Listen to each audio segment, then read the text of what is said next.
নাম ছিল রাজা, জঙ্গলের এক অহংকারী সিংহ।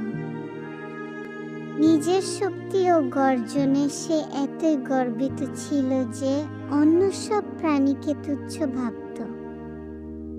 প্রতিদিন সে বলতো, আমি সিংহ, এই জঙ্গলের রাজা। আমার সামনে কেউ দাঁড়াতে পারে না। সবাই ভয়ে দূরে থাকত। একদিন জঙ্গলে এল এক বুড়ো কচ্ছপ।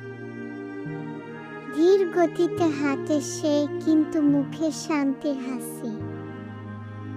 সিংহ হেসে বলল, এই জীর্ণ শরীরে কি শক্তি আছে?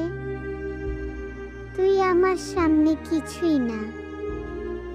কচ্ছপ মৃদু হেসে জবাব দিল, প্রকৃত রাজা শুধু শক্তিতে বর হয় না, নম্রতায়ও বর হয়। সিংহ হাসতে হাসতে চলে গেল, কিন্তু রাতে জ্বলে পড়ে গিয়ে ফেঁসে যায় এক কাদামাটির খাদে।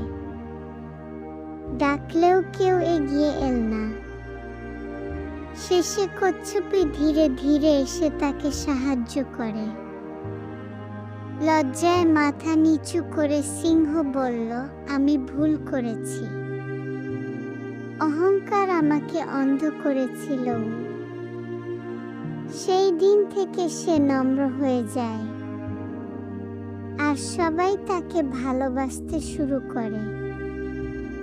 শিক্ষা: অহংকার শক্তিকে ছোট করে, আর নম্রতা হৃদয় জয় করে। সবাই লাইক করো, না হলে সিংহ আবার অহংকারী হয়ে উঠবে।